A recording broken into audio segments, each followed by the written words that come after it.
Doctor साहब, doctor साहब, doctor साहब, अरे बोलाओ रे दादा, बोलाओ खतर में डॉक्टर साहब। अरे सुता मर्द कौन में क्यों क्या करिया सुई होती है गोटी दे अभी सुई देवे के बा दी ले सुइया तू ले तू मुझे ढेर खाए बड़ा तू पहले ना। अरे तू ले ना हमरो ठीक हो जाई। ए हला गुला मत कर लो आराम। ई का हो ये तो हाथी के देवे वाला सुई है रे मर्द हमनी के काई है ये डॉक्टर साहब जी हन। डॉक्टर साहब हां इहे देब। हां तो आता ना खाई बड़ा तो दूसर दियाई ढेर खाई तब का जो खाला पटेर होई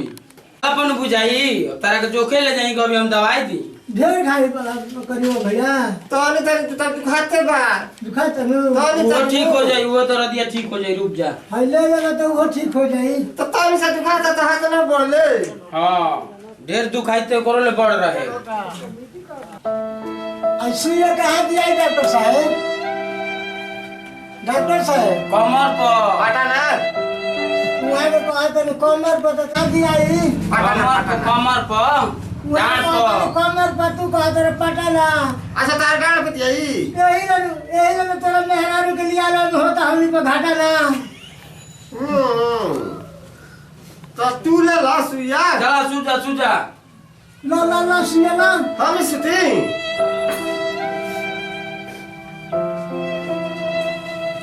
चला लेटा लेट रे लेटा हम ही लेब। हम तो कमर पर ना ले सुई तो हम तो तनी मनी दुखाते रहे तो हम हाथ सुई का करब। आ कमर बना लेबो तो ठेहुना में देब हां सुतब हां ऐसा घुमा ऐसा सो ऐसे घुमा तीन खाना तो खाए और हाजी में चला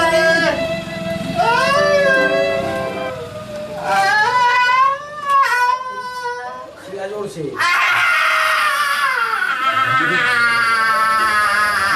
पुराने गाड़ी पर को ले डॉक्टर साहब ठीक हो गई मिला दी हां हाथी में दिखाई हाथी अरे खजरा ना जान गए सुया मिला दे अरे टंकी के पानी चढ़ाला हो सकी सुविधा रहो से दादा। अच्छा शांति रहो अपने सब ठीक हो जाई। ओहो डॉक्टर साहब हला मत करो आराम करो अभी 2 मिनट अच्छा भाजी डॉक्टर साहब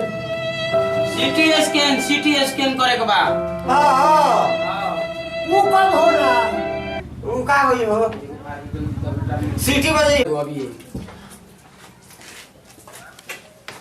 नहीं बताने वाले पानी पी लो। आय सुता चेक करे के बा। अब कौन छे सुता ना अरे बुढ़ा गईनी हो डॉक्टर साहब।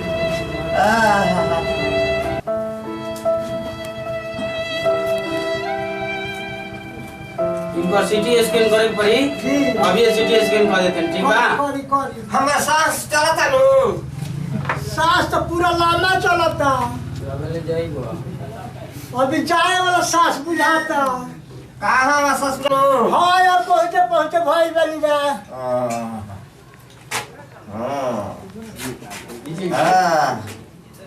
केना डॉक्टर साहब आवा तारी एने बुलावा केने एने हां अच्छा सांस चलता नु रुक जा सीटी स्कैन करो तनी। अच्छा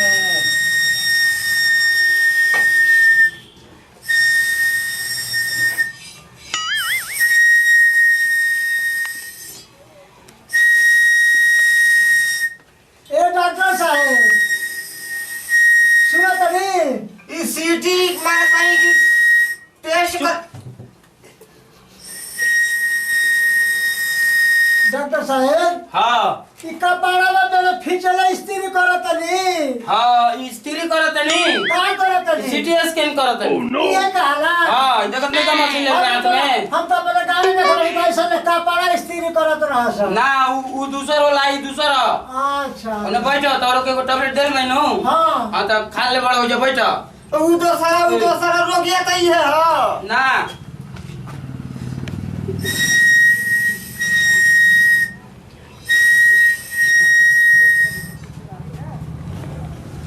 हो गई ना हां चाहिए नु डॉक्टर साहब हां तब हम के का देरी बा देरी बा हई ले मशीन से रिपोर्ट निकाला तनी जी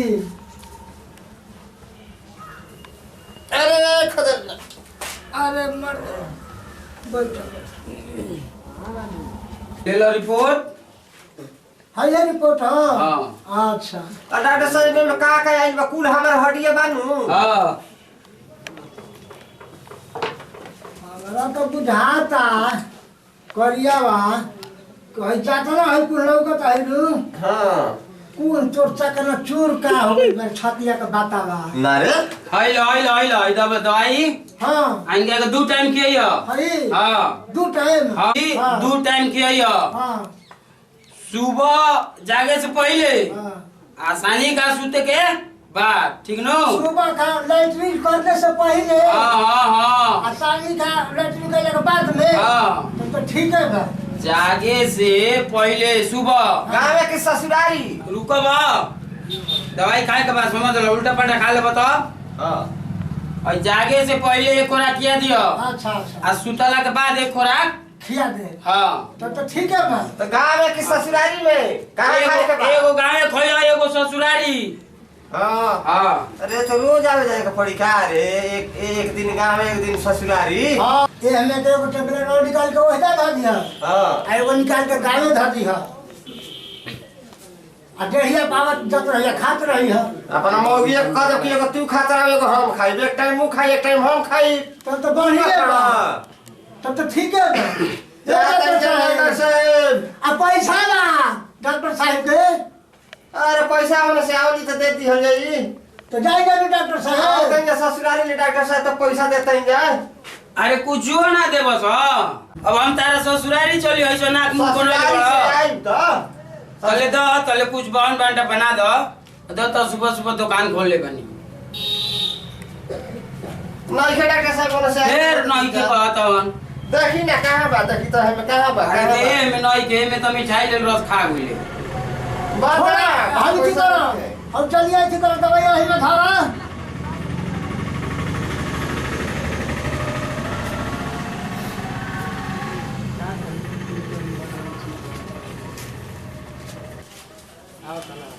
रुको दोनों जना के तो बाबू गायबे बा हां धादी डॉक्टर साहब हाला कइले बड़ा जा चला हाँ, फिर तो आया तो लेके आइयो हां पैसा लेके आई जा जाते हैं ठीक बजा लो चलो झोरा हां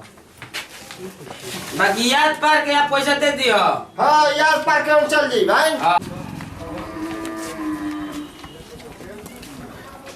चल आई मंदिरवा में तनी आराम कर लेबे के मंदिरवा में चलो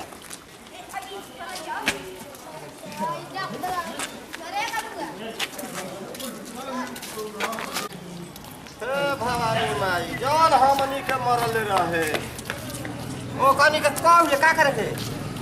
भवानी में मैं साफ करी है भवानी माई नु बोलक तनी भवानी में भवानी माई ओकनी के पिलुआ बना के गधा पे बैठई हम हां लुक हमने के आराम करी ससुराली जाए से पहले हां चल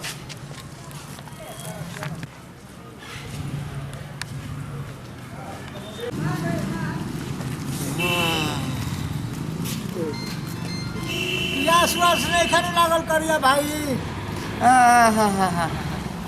अरे प्यास तो लागले रहे बाकी चलो रुकल मन जाओ लेट होई हाँ चलो नारा है बहू आज सुइया दे दे सुबह शाम सुइया लेबे के बा हाँ तब ठीक बता बढ़िया ले चिन्हता नहीं दूसरों के घर लिया जाकर पिटवा मन दी हो ना ना दोसरा के घर ना हो खाली हो बछिया बांधल का से दोसरा के घर बुझा अरे बचिया तो कहीं के कहीं बढ़ा दिया चल उहे हाँ, हनु हाँ। चल ए बबुआ हां लपेटन के ये घर है हां ये बहुत ना रही की है हो बाड़न ना वहां का तो गइल बनी काम पर दूसरा जगह हाँ हां हम कहीं इतना कहीं जा अच्छा चलिए जल्दी बैठ जा पानी उनी पी ई बबुआ बाहर रहेलन उहे तो हम कहीं 5 दिन में हाथ हाथ कत कत हाथ ना बाहर पानी आके मिठाइया एगो निकाल मिठाई है हाँ तारा खातिर ले बनी तब के करे खातिर ले पड़ा कहते कि मेरा खातिर ले बनी अब तो मौगिया खाली खाई चाह हम ना खाई बेगो तू खाली त हमनी के खाए के सब गति करवा देला मजे को मिठाई पे चिढ़ा चढ़ा असल लगल खा लीनु त हमनी के खा लेबे के अच्छा तब ठीक बा आ चले के बेर खूब मिठाई किनम ठीक बा ठीक बा ठीक। पीऊ पीऊ पानी पीऊ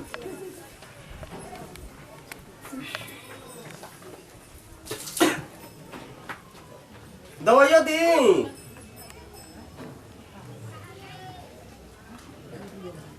ए बबुआ जाके बाबू के बोला लेबा अपना देही में के खून निकल गो प्यास लग जाता भग भग मुंह सुखा देता रवा पी ली हमार तो दुखाता दर्द बा हमा के तनी आराम कर देलक बबुआ और आराम कर आओ तन बाबू हां ठीक बा ठीक बाबू आवते फोन लगले मैं आई हम तो हार्दिक भेजिया हां हां फोन कइले बनी आवत हो ठीक बा का हाल बा ए बबुआ ठीक बा भैया